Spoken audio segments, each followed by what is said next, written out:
Welcome to Lifestyle Solopreneur, the community for entrepreneurs who put lifestyle first. Join your host, Flavia Barris, as she interviews successful lifestyle solopreneurs and shares ideas to help you find the perfect balance between lifestyle, business, and self. Flavia is an attorney, marketing expert, and founder of several online academies. She's been featured in major media, including BBC World News, The Wall Street Journal, The New York Post, ESPN Television, and more. Join us for this episode of Lifestyle Solopreneur.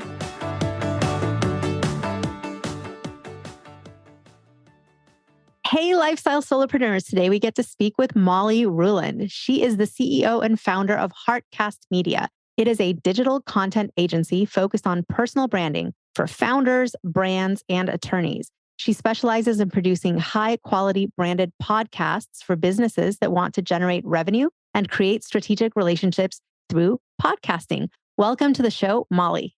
Thank you so much for having me.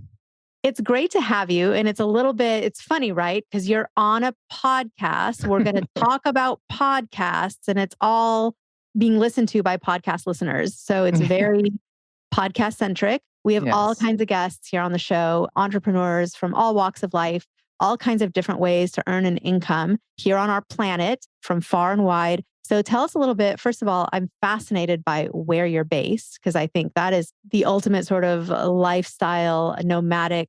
A lot of people aspire to be able to live as an expat in different countries. So tell us a little bit about that and a little bit about how you would describe what you do for a living. Right on. Well, yeah. So I'm the CEO and founder of a digital content agency called Heartcast Media. We've been around for about 4 years, but I've owned a multimedia agency for the last 23 years. So I've got a lot of experience in content creation, marketing, experiential marketing, all of that. And I closed the business in 2018 and opened up Heartcast Media to serve businesses and brands and to use content creation as a business development tool and not just a popularity contest. So that's kind of the basis of Heartcast Media is content that drives revenue and creates strategic relationships. I had a brick and mortar studio in Washington, DC. It was a beautiful space and the pandemic hit. I mean, it had its challenges. We were right on the path of the presidential motorcade. And I mean, there was like jackhammering. The downside to having a podcast studio inside of a city is it's very noisy. But we had a beautiful space and then the pandemic hit and I closed the lease against the advice of my landlord. She was pretty pissed off that I was closing the lease in April, right? This is March 2020 is when it's happened. In April, I said, the writing is on the wall. This isn't going to go away in a couple of weeks. I don't need to pay commercial real estate. And so I ended my lease and moved to the beach in North Carolina and put my toes in the sand after not having done that for about 20 years, living in DC proper. You know, people say they live in a city, but they live like 30 miles out. Like I lived in the city. And so I reconnected with nature and kind of grounded myself and decided that, the business wasn't going to go anywhere. Like the nature of our business, people still need to do networking and business development. And that was the core of what we offer. And so I went fully remote and I just decided to do it better than everybody. We figured out the Zoom settings first. We got Riverside first. Like we were on the cutting edge of all the technology with recording remote podcasts. And we grew the business 200% in 2020. And at the end of the year, I thought, well, there's no point in spending all this money and paying all this rent to live in a city or near a city. Why not just go to Costa Rica now? Because it was a game plan, like a 10-year retirement plan. But the pandemic sped things up. And I thought, well, if I don't do this now with my business, like if I don't show my clients that I can be based in another country and still serve them, if I don't do it now, then I'm not going to be able to do it. So I gave everything away and I packed up and I moved here January 28th of 2021. I love it. So you get to live in Costa Rica, but the majority of your clients, maybe all of them, are not in Costa Rica. So the world has truly become very flat and you can work really from anywhere in many different careers that previously you wouldn't. I mean, if you think about it, even if you go back a decade or two, for sure, two, if you wanted to produce an audio podcast, you would probably be looking at like a recording room and equipment that you could not put in a suitcase. Totally. It's a different world. And I think where we are now, everything is just faster, better, more mobile. And there's a lot of people that I work in real estate. So we manage a lot of furnished rentals. And during COVID, when a lot of companies let their workers go remote and they said, hey, you know what? you can work from anywhere because right now we're not forcing anyone. We don't even want you in the office, actually. We saw a huge uptick. We serve the San Diego market with furnished rentals, a huge uptick of people from the Bay Area who wanted to spend a few months in San Diego and they just had their own job. They did a sublet lease for their apartment up in San Francisco and they just came and lived in San Diego, and worked from home in a different setting. And it was completely easy. Their employer probably didn't even notice or care and would have been fine with it if they even mentioned it. But for some of them, they did it sequentially. So they did San Diego for 3 months and then, I've always wanted to live in Bend, Oregon. So they went there for 2 months and then Colorado mountains. And how fun is the world right now? I mean, it is. Yeah, I mean, the world has changed. It's really brought people together. I mean, before the pandemic, all my clients were DC. They were DC government, the mayor's office, DC-based businesses, nonprofits, et cetera, lawyers, right? And then after the pandemic, now my client base is literally global. We have clients in Belgium. We have clients all over the world. So sometimes we'll wake up in the middle of the night and record a session for them at like 3 a.m. just to accommodate. And I think it's super cool that, especially from a business development standpoint, from a podcast, if you were limited to only the people that could come physically sit across the table from you, that's really limiting. And if you think about doing a monthly podcast and you're like, all right, who are 12 people I want to do business with this year? You can interview them and create that relationship and create that like conversation with them and not worry so much about how many listeners it gets, but be more focused on the person on the other side of the virtual table, if you will. And so when you look at podcasting in that sense, then you realize that no one in the world is unavailable to you because it's virtual. And that to me is awesome because I'm old and I'm old school, right? I've been in audio for a long time. And yeah, the capabilities that we can do with our phones, we used to be like a 16 channel audio board. Like we have come so far. And so why not embrace that technology? And most importantly, reclaim our time, right? Like all of our clients used to come in, sit in traffic, take the metro, find a parking space, walk up.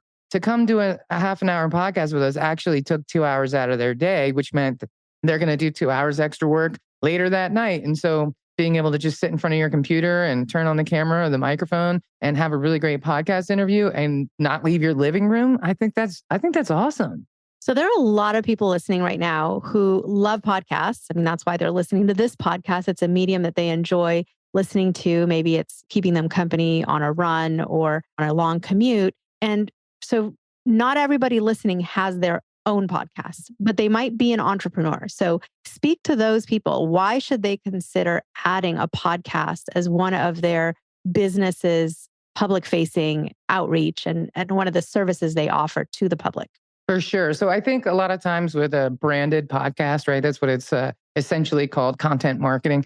There's 3 different methods. You might want to be seen as a thought leader. And so you would interview other thought leaders, or maybe you want to talk about your services and your brand. You can have a podcast about the company. The third option is having a podcast that's all about the relationship building and strategic development, as I mentioned. And so that is the 3 main ways people can use a podcast. So if you're a smaller business, it's a heavier lift, right? It's a little bit more time. You have to be strategic. You have to plan it out. And if you're producing a podcast for your business, you want to make sure that it's produced well, like your graphics are good, because bad content can make a bad impression for your business. So you want to make sure that it's being done the right way, in a thorough way. But more importantly, what a lot of people don't understand about a podcast is it's a marketing machine because you're getting an audio file. If you're doing video, you're getting a video file for YouTube, second largest search engine in the world. You can create social media graphics and social media posts out of it. You can create a blog post out of it that's nothing but SEO. Like you can create so much extra content. You can throw your transcription into AI writing tools and write your description, show notes, key takeaways, your social media posts. And so what it is like you're spending 30 minutes of your time, but you've just created 15 pieces of marketing assets for your business and your brand. So I think a lot of times when people think about a podcast for your business, they're like, oh, Colgate has a podcast. Well, that's a big company. Think about it more as strategic relationship building. Who do you want to do business with this year? Or are you a coach? Is there somebody who has a whole support group for coaches, right? Like think about the gatekeepers to the people that you want to do business with. Because if you interview somebody well, right? Like, and you've been on interviews and so have I, right? When people sit and say, so tell us your story, versus an interview when you get on and they say, so Molly Ruland did this, that, right? And you're like, wow. thanks. You really came prepared. And if you show me that you're knowledgeable and passionate about what you do, I'm going to hire you. We don't even need to talk about your products, your services, or your brand at all, because I'm going to know that you know what you're talking about. And that's going to be enough for me. And the next time something comes down the pike, I'm going to throw it to you. And that's where the beauty of podcasting for your business comes into play. And it actually has very little to do with how many downloads you get. Are there any downsides to having a podcast? What are the challenges, like the walls, the things you have to either get over to do, or what are the challenges that's keeping people who would want a podcast from actually getting one out in the world? Well, I think the biggest thing is like the learning curve, and it's a lot of moving parts. Like at our team, we have 9 people on the team, and it's an assembly. I have a full-time video editor, full-time audio, full-time SEO. So it literally like moves down the pike. So 9 different people are touching your files when you produce with us. So for a lot of people, that's just overwhelming. That's a lot of work. And so what happens is they do the podcast, but it's not edited, and they're not doing the show notes, and they're not putting it on YouTube for it to be found, video or not. And so they're missing a lot of opportunity, and it's a really heavy lift. I mean, think about writing a weekly blog is a pain. Writing a weekly newsletter is a pain, right? It's just like this permanent thing on your to-do list. So it can be a heavy lift.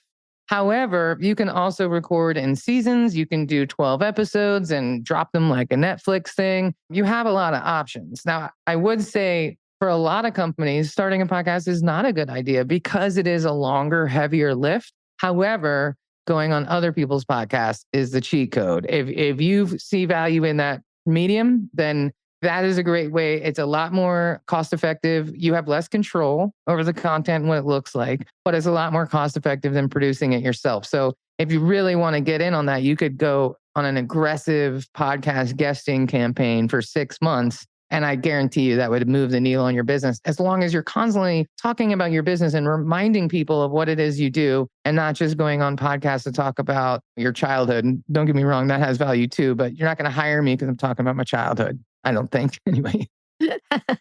Well, talking about people's childhoods is actually interesting too. And there's all kinds of podcasts. I mean, there's podcasts that focus on business, some focus on, even just telling like a fictional story and just, entertain you. So, podcasts can teach, they can entertain. There's so many different ways you can utilize it. I think it's interesting that you had a focus on attorneys, because I think a lot of people would think, wow, an attorney podcast was probably super boring unless it's maybe criminal law where you have those stories. But so much of what attorneys the interesting stuff they have to say is probably attorney-client privilege, and they can't share it because it's like the private conversations with clients and things that they just can't make public.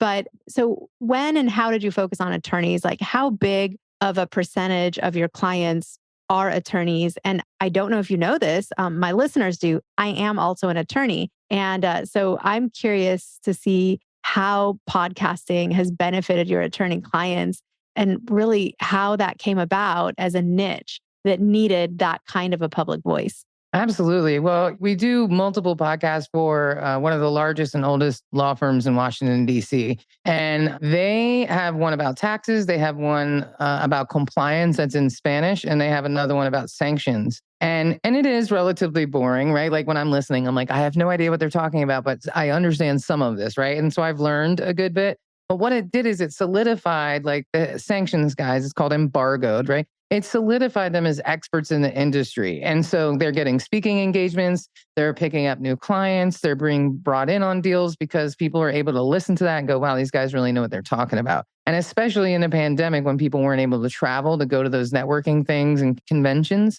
this was an excellent way for them to stay relevant. So they've told me whatever that they've spent on the podcast, they've made 10 times over in contracts with the lawyers. So for them, when you make that much money, it's a little easier to, the ROI is super evident, right? If you're selling a product that's a few dollars or only has a few dollar profit margin on it, then a podcast your ROI is going to be a little harder to reach. But when your hourly rate is $360 or whatever, one deal, right, pays for a year's worth of podcasting. And so podcasting is from the listener side, I think is becoming more and more popular as something to listen to. Sort of like, well, for example, cars, like newer cars now have built-in like podcasts where you can listen to podcasts, but it's just built into your car. So as more and more of that happens, I think it'll just become more of a standard part of somebody's day.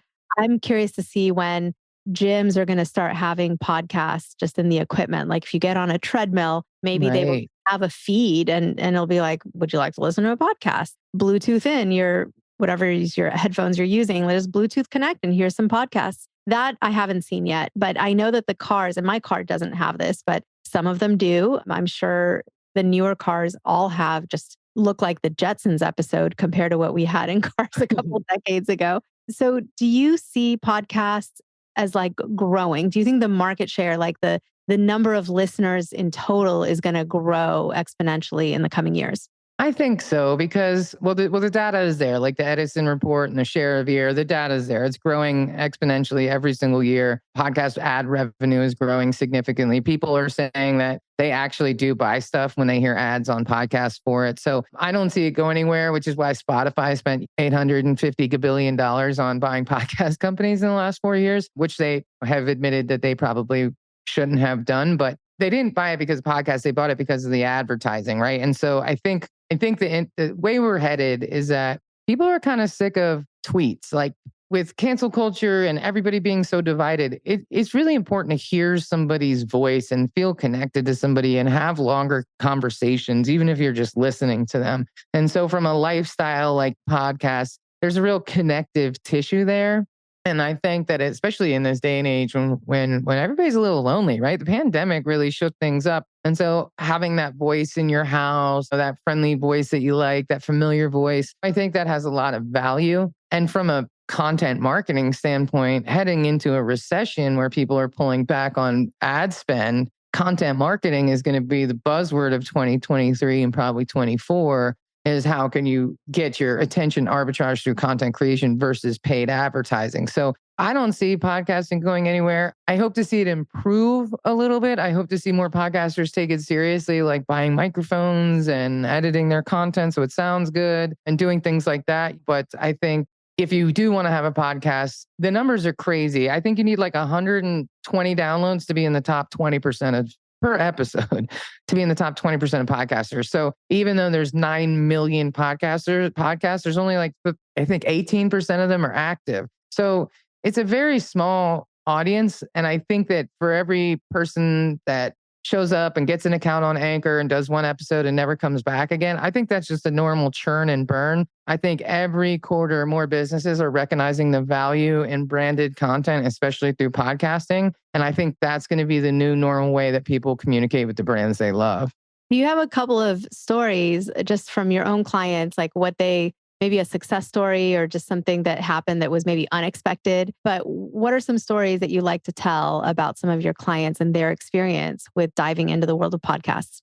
Oh, wow. I mean, I've had clients tell me like full on it saved their business and the floods gates opened back up with lead generation. We worked with a man named Spencer Haywood, who's a retired NBA player who actually sued the NBA and won and allowed athletes to go straight into pro, which if you're not a sports person, doesn't really matter. But what that means is it created generational wealth for a whole lot of Black and white athletes. And it was because of him, because prior to that, they were not doing that. We had like 37,000 downloads on his pilot episode out of nowhere. So there's definitely nice little wins like that. But even our clients that are getting, I have a client that after a year and a half was like, hey, we just hit the 1,000 download mark, right? Which is not a huge number. But they got a $5 million contract out of that because of the type of business they do. They do geospatial satellite mapping, right? And so if you're going to give somebody a $10 million contract, aren't you going to give it to the people who are so passionate about it that after work, they're also talking about it on their podcast, right? So sometimes it's a small movement makes a big change. So it's a little different for all of our clients. The most important thing is just determining what it is that you want to happen. What is the goal? Right? What does success actually look like? Because a lot of times people, I mean, we look at a lot of stuff and I'll look at content and I'm like, man, there's no show notes, there's no SEO value here, and there's no CTA. Like there's no no call to action anywhere on here. Like I just listened to your whole podcast. Like, what do you want me to do? And so I think really kind of tightening that up and understanding what a powerful marketing tool it can be will really generate a lot of results, especially for small businesses. And so for people listening who are like, this sounds awesome, but I do not have the knowledge, time, or know how to do this myself. Like, how does someone reach out to you and your company to inquire and to see if it's a fit to have you help them with the effort of putting together their podcast?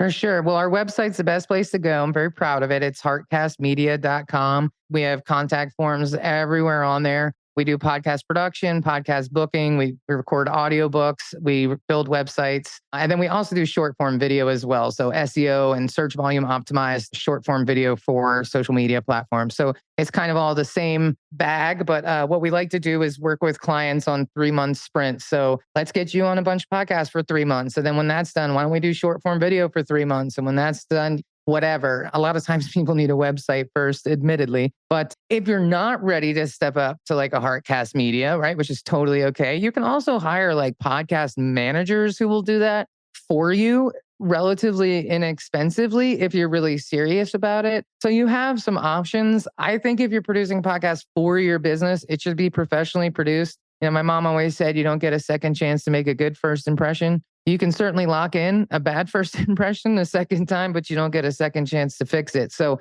I personally think aesthetic and quality really matters if you're representing your business.